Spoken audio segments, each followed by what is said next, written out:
You know that if you just do these things, your life would be so much better. What's holding you back? Let's talk about it. I am a spark, flickering in the dark. Quickly I'm catching. Welcome back to Transparent with Tina. I'm Tina Marx, your host. Thanks for being here. So I felt really compelled to talk about this today. I had 2 clients this last week that were experiencing this very thing about just not getting out of their own way, even though they know if they did this, it would move their life forward, they'd be happier, they'd be able to achieve the things that they wanted to achieve.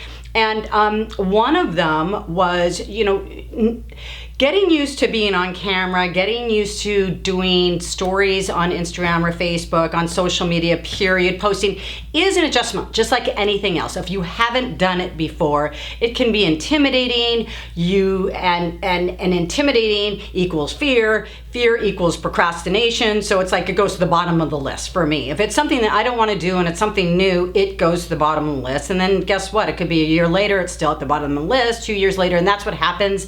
And that's when we don't address the things that we know that we need to address, our self-esteem goes down, we don't get it done, and we don't move forward, period, okay? So we were talking about stories on Instagram, and she says, well, I don't like video, and we kind of just left it at that.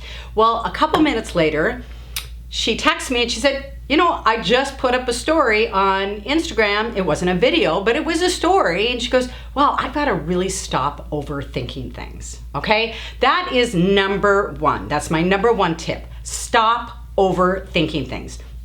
It doesn't have to be perfect. We're not perfect. Human beings, we're not perfect. We are a work in progress, okay? So instead of overthinking, which you can, and you could talk yourself right out of it, just like you could talk yourself right into it. So next time you start talking yourself out of it, oh, I don't look good today, or, I fumbled up, or what am I going to say? A perfect example, I was driving here to film this, and I was thinking back to all the other shows that I've done throughout the years, and I would always get really nervous on film day, which is not a bad thing, but I found that if I followed down that path of being too nervous, it was cutting off my energy of what I really wanted to say. So, for me, I find a really fine balance of going, don't just wing it, but have what you want to say in your mind, some bullet points, and then just let it go from there. Because if I'm too hard on myself, my camera people are just going to go crazy because I'm going to keep them there all day.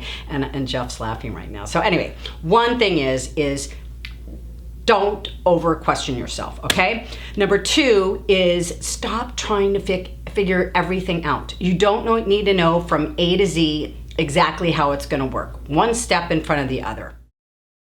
3 is get comfortable with not knowing the outcome, okay? You don't know, who cares, move on, okay?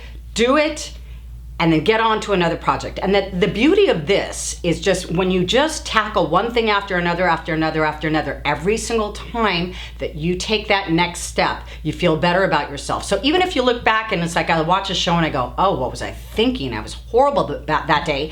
At least I've taken so many other steps from that time that I did the show that it's not gonna knock the house down. 4 is expect good things. Okay, I think too many times we expect a bad outcome.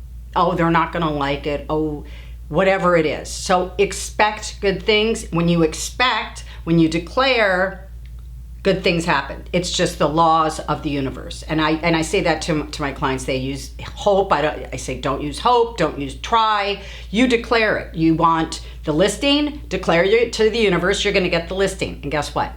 I get a text, hey, imagine that, I got the listing.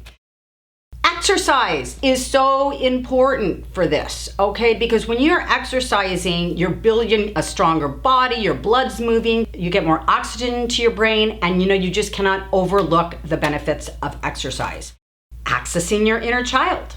Access your inner child. We are so serious. When we become adults and we have all this responsibility upon us, we don't allow ourselves to play. And you know what? It's that playfulness that lightens up the energy, that makes you lighter on yourself and not so serious and not such a martyr on yourself.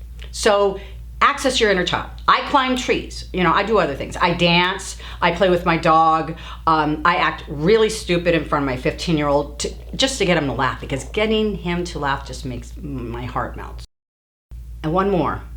Listen to uplifting, inspirational music, okay?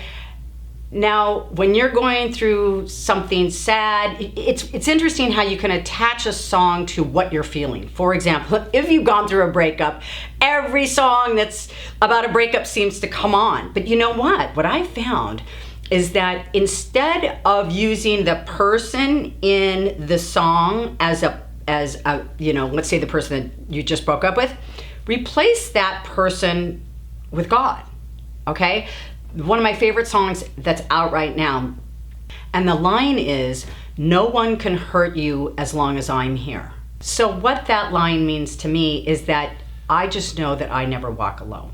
That whether for you that's the universe, energy, God, whatever it is, just know that you're never alone. And I think knowing that you're never alone will help you break through and trust yourself more so you can get these things done. But these are just tips to help you get them done. So I hope this helps, and I'll see you next time.